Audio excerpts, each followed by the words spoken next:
This video is a part of Experience Scaler for Free initiative. To get full content, please visit the link given in the description below. Today we'll be talking about quicksort, and today we'll be solving a lot more problems actually.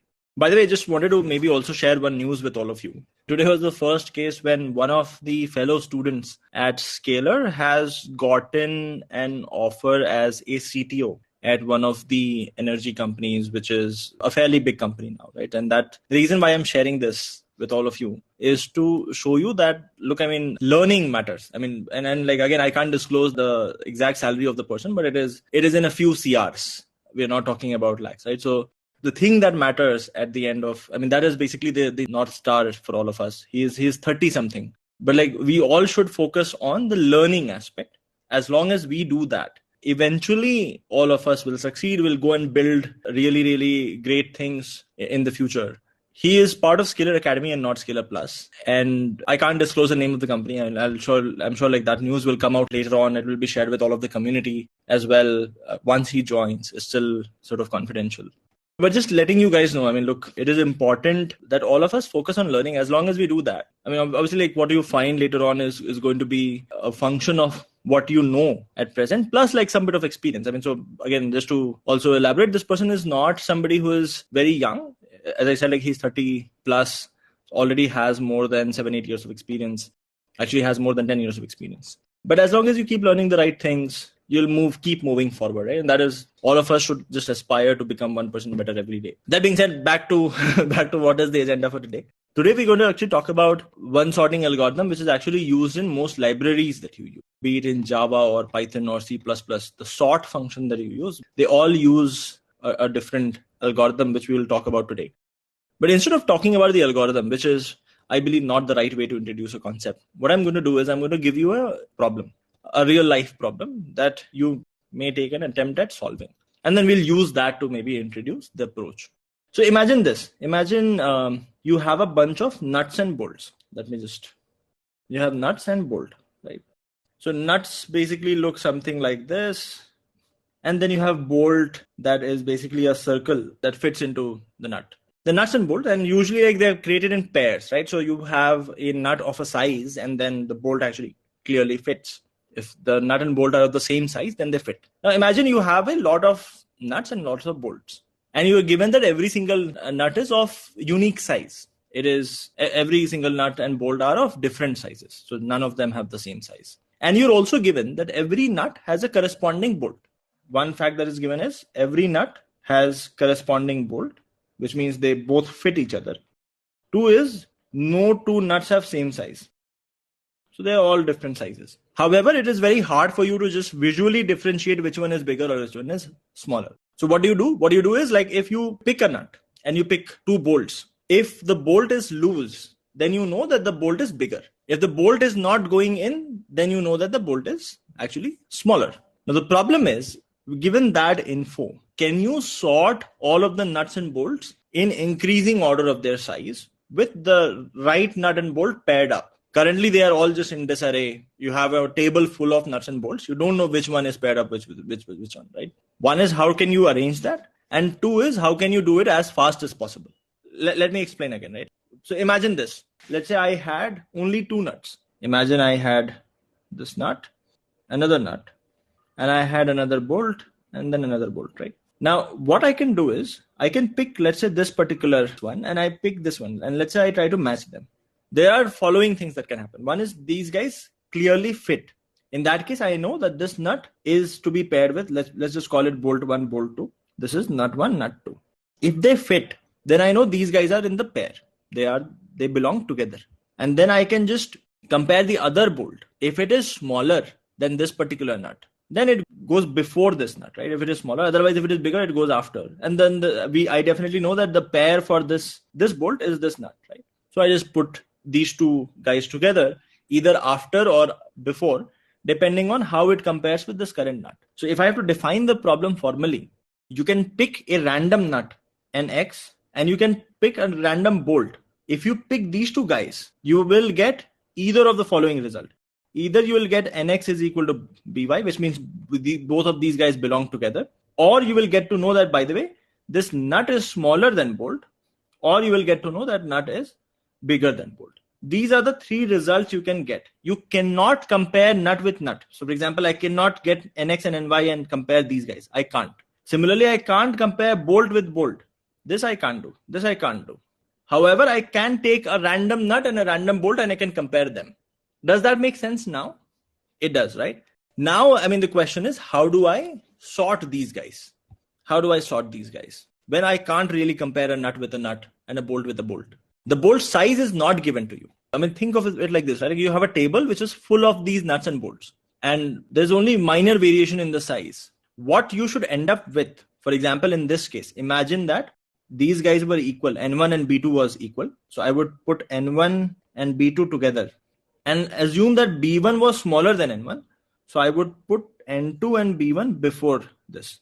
And I will return this list. N2, B1 as the first entry, N1, B2 as the second entry, right? So if you just compare with a bolt with a nut, you do get the relation, whether a nut is bigger than a bolt or not. So imagine if this nut was paired with another bolt, BZ, then you know that BZ is actually smaller than BY. So you can compare the pairs by picking nut from one pair, bolt from another pair. There is no size given. The only way is you just pick a random nut and bolt and then compare whether one is smaller than the other or not. Let's actually look at how do we do that, right? So one is, if I pick any random nut, let's say if you're given, let's say n different nuts, let's say I pick some random nut. Let's call that nut N1, right? What I can do is, now I have a bunch of bolts. I have B1, B2, B3, B4, B5 till Bn. I can compare each of those bolts with this N1. And I'll basically get three kinds of bolts. There will be one heap of bolts which are lesser, right? So there's one heap of bolts which are smaller than N1. There is one heap of bolt that we will get. Let's call this bolt bigger, which is bigger than N1. And there is exactly one bolt that I will get, which will be equal to this nut, correct? If I compare all of the bolts with this nut, I'll get three sets. One bolt which is equal, and then a set of bolts that are smaller and set of bolts that are bigger. How these guys compare amongst each other, that I don't know. But essentially, I do know which bolts are smaller than this nut, which bolts are bigger than this nut. That you guys all agree with? So if I pick any random nut, I can distribute all of these bolts this way. And very similarly, now that I know that this bolt is the same as this nut, so I can pick all of the nuts, which were N2, N3, N4, N5, N6, N7, N8 till N. And I can say, let me compare all of these nuts with this bolt, right? I'll get some nuts that are smaller. So I'll basically have some of these guys. If I compare with this bolt, I'll get some nuts here. Let me take a different color. Some nuts here, which are smaller. Some nuts, which are bigger. The equal one is already here. So you'll not find anybody who's equal. So what we have done is, we first started with one nut, right? And then we use that to break all of the bolts in three parts. One bolt which is equal, a lot of bolts that are smaller, a lot of bolts that are bigger. And then once we found the equal bolt, we use that bolt to actually split the nuts, remaining nuts, into two parts, smaller nuts and bigger nuts. Now what I know is, all of the bolts, smaller bolts, will have their corresponding nut somewhere here. I mean, basically now I have three sets, right? I have a set of nuts and bolt which are smaller, and they are guaranteed to be present in pairs here. Same guarantees holds here. Then I have one pair which is N1, B1. And then I have set of nuts and bolt that are bigger. Now I can actually recursively sort this set separately, and I can sort this set separately. But my problem has now reduced to sorting smaller set of nuts and bolts. And if the set only had one element, then I know that they are already sorted. I don't need to touch them. This is exactly how quicksort works. I'll introduce it very, very shortly. But let me take a few examples just to show how is this working. And that will give you a sense of or sort of some intuition behind how quicksort works. So imagine I was given some random, let's say N1, N2, N3, N4, N5 nuts. And let's say I had random 5 bolts as well. What I'm going to do is, I'm going to mark, let's say hypothetically, what the process is going to be like. So what I'll do is, in step 1, I'll pick this nut. and I'll say, let's compare it with all of these 5 bolts. And we'll find some bolts that are bigger, some bolts that are equal. Imagine, hypothetically, let's say N1 was equal to B3. And imagine that B2 and B4 were smaller bolts. And we found out, let's say that B1 and B5 are bigger bolts. Very similarly, then what I did was that I picked B3 and I started comparing B3 with all of these guys, N2, N3, N4, and N5. And I would come to know whether they are bigger than B3 or smaller than B3. All of the bolts, again, let's say hypothetically N2 and N3 were smaller, and let's say N4 and N5 were bigger. Now the problem becomes that I know that N1 B3, whenever I sort, is going to be the third element in the set.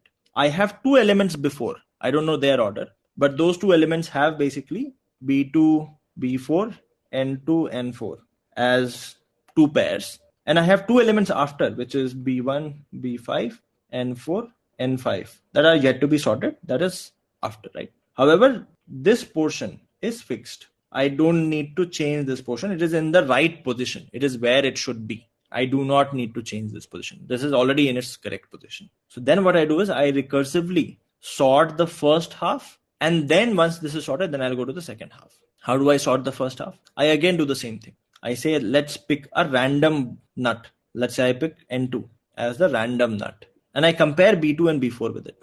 Oh, sorry, this should be N3. So B2, B4, N2, N3, B1, B5, N4, N5. Right. Okay. So then let's say pick N2 as the one nut, right? And I compare B2 and B4 with it. I know that I don't need to compare B1 and B5. They're definitely bigger. I'll deal with them separately. I'm only concerned with sorting these 2 pairs. So I compare B2 and B4. And hypothetically, let's say I find that N2 is the same as B4. So I find these guys are equal. And hypothetically, let's say I find that B2 was bigger. I know that B2 will be paired up with N3. So I put it as it is. These guys are sorted now. Then I have N1, B3. And I do a very similar process here as well. I pick any one of these guys. Let's say I pick N4. And hypothetically, let's say N4 pairs up with B1. And I find that B5 is smaller. So therefore, B5 will come here. The pair of B5 is N5. That will come here. So this becomes your sorted array totally.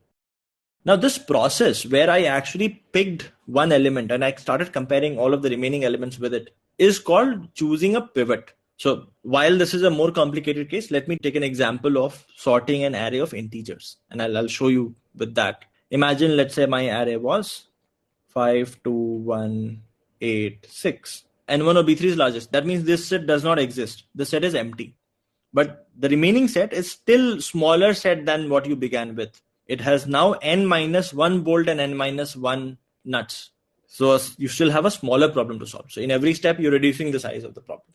So that is actually your worst case where you will end up taking n square time. But still, I mean, that still gets you to your answer. So at each step, one of the pair comes at its right place. Let me just elaborate that with this array as well. So in the quicksort process, what you do is you pick one element, any random element, to be the pivot. For example, I say that I want to pick 5 as the pivot. So what you do is, the first part is you count how many numbers are smaller than 5, right? So you basically, let's say, have 2 is smaller, 1 is smaller, 8 and 6 are not smaller. That means the right position of 5 is the third position because there are 2 numbers smaller. So what you do is you put 5 here. 1 probably comes here. So your array is basically 1, 2, 5, 8, 6.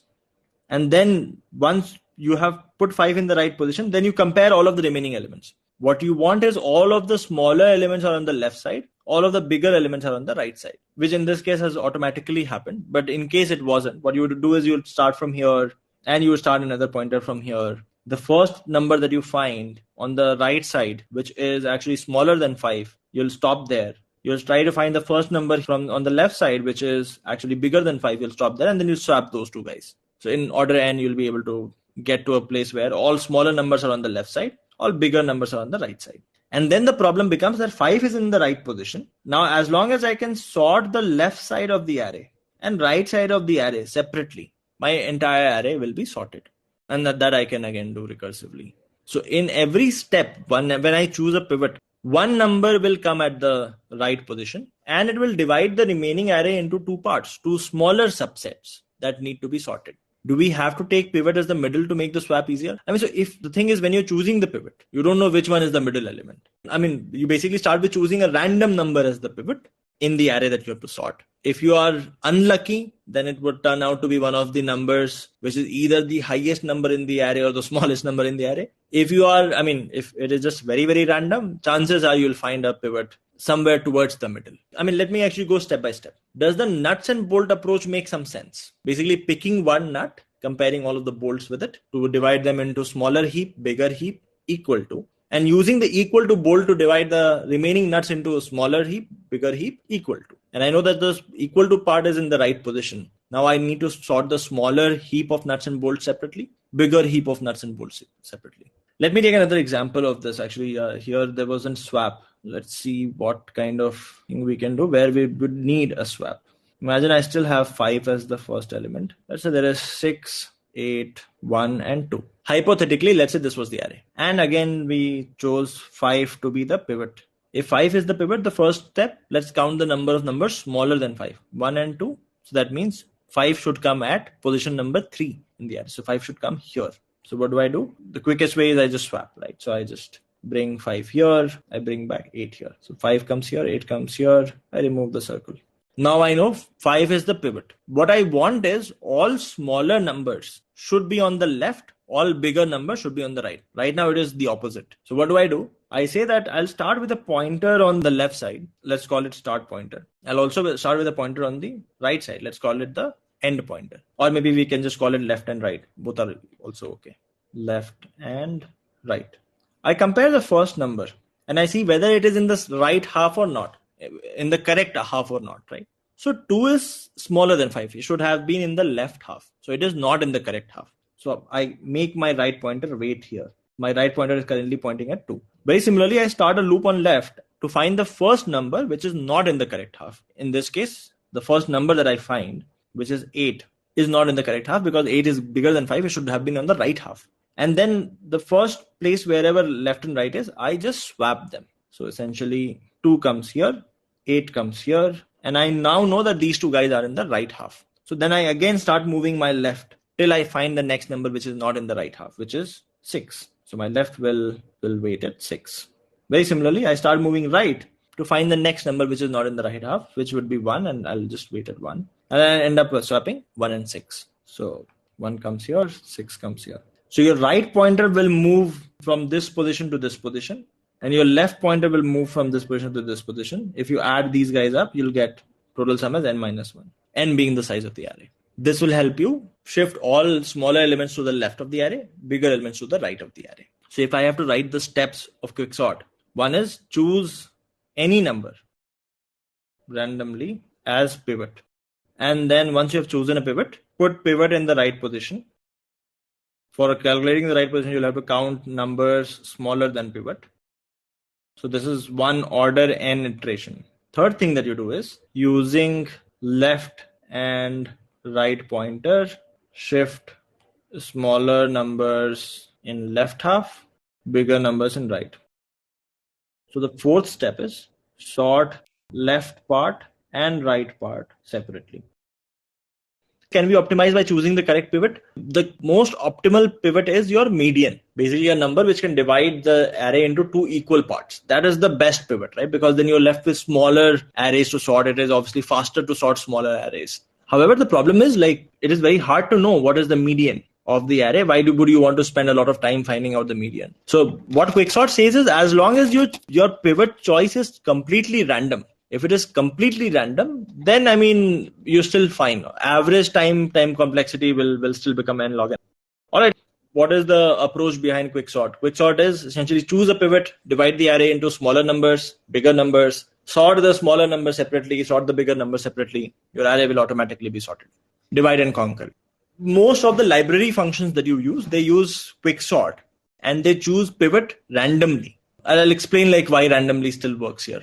The one thing which you will notice is in this entire process, we have not used any additional memory. We did the swapping, etc. in place. So we have not created a duplicate array. All of this is happening inside the same array. That is important because while merge sort also is order of n log n, which we will see with quicksort, merge sort uses additional space, or it requires this separate array where you merge the two arrays, which is additional memory required. So one of the reasons why merge sort is not used extensively, but quicksort is used extensively, is because quicksort does not use additional space. The worst case of quicksort is still really bad. Collections, you also use quicksort. Now, since we don't have random access, how does it work? For example, if you use, what you're saying is, let's say if you have implemented the list with a linked list, then how would the quicksort sort of work there? Because here, I mean, if you see in the quicksort, you're not really doing random access. All of your access is still sequential, right? For example, let us go step by step. We say let's choose any number randomly as pivot. I can take a loop till the number because I'll still anyhow have to take an order n loop throughout the entire list to count the number of numbers smaller so that I know what is the right position. I'll have to do that anyway. So I take a linear loop to get to the number. That's fine. I take a linear loop to find out the right position. And again, I do the same thing. I anyhow have to split the numbers into left and right pointer. I can take a linear loop for that. So in all of this case, if you see, I'm not doing any random access. I'm actually going step by step in a linear loop. Let's do what is the time complexity analysis. Let's do what is best case, what is worst case, and what is average case. What is the best case with quicksort? What is the best pivot you can choose? Assuming that the array is not already sorted, what is the best pivot you can choose? Median. Let's say you were very lucky and you were choosing the middle element all of the time. What would happen is if you were given an array of size n, you would put the median in the right place. So median would be in the right place. And then you'll have an n by 2 size array here, n by 2 size array here. You'll need to sort these separately. So what happens is exactly like merge sort. You start with an array of size n. This reduces to sorting array of size n by 2 twice. One on the left side, one on the right side. That becomes, basically time to sort an array of size n is the same as 2 times tn by 2 plus order of n for merging, and this basically comes to order of n log n. So if you are choosing the median as the pivot all of the time, then you end up sorting it in order of n log n if you are choosing the median as the pivot every time. And by the way, this is probably not the best case. Best case is in the array is already sorted. Best case meaning that if you're given an array and then your median is the best, right? So you end up sorting in order of n log n. What is the worst case? What is the worst kind of pivot you can choose? One end, when your pivot is actually on one of the ends. So what happens is in one step, in order of n, what you would do is you'll end up choosing a pivot that is on one end. So your pivot is here, and you'll find all of the other remaining n minus 1 elements are on one side, which means that in one order n loop, you have only fixed the position of one element and you still have n minus 1 numbers to be sorted. And if you keep doing that again and again, if you're extremely unlucky, your time to sort will become n plus n minus 1 plus n minus 2 plus n minus 3 plus n minus 4, which is order of n square. So your worst case becomes order of n square. If you are very, very unlucky that you're choosing the extremes as your median all of the time. Does this make sense? Why is the best case order of n log n? Why is the worst case order of n square? Just in terms of how we choose the pivot. If we are really, really good with choosing the pivot, then we end up choosing the median as the pivot. That means it divides the array into 2 equal halves, which is exactly the kind of thing that we did in merge sort, right? Like you start with an array of size n, you end up with 2 equal halves of size n by 2 each, which you have to sort, which again will split further into n by 4 if you again choose median. This tree will have log n number of levels. On every level, you're doing order n operation. So your becomes the best case. If you're choosing the best pivot, then it becomes n into log n. If you are choosing the median as the pivot, then you'll have order of n log n complexity. That is clear to everybody, right? Okay. What is the worst case? Worst case is when you're choosing one of the pivot. Your time to solve or sort n sized array is in order n, you were able to fix the position of one element. The other n minus 1 still need to be sorted. And if I just expand on what tn minus 1 would look like, it would be n minus 1 plus tn minus 2, which is what? N plus n minus 1 plus, what is tn minus 2? N minus 2 plus tn minus 3, which if you keep adding up will become n square. I was not talking about the best case really. I was talking about given an array. If let's say I had flexibility on what I choose as the median. So what kind of pivot? What kind of pivot will give me the best complexity? What kind of pivot will give me the worst complexity? That was what I was looking at. Right. So what is the average case complexity? If you like the video, please do not forget to like, comment and share this video with all your friends. Also, subscribe to our channel to get notified about the new upcoming videos.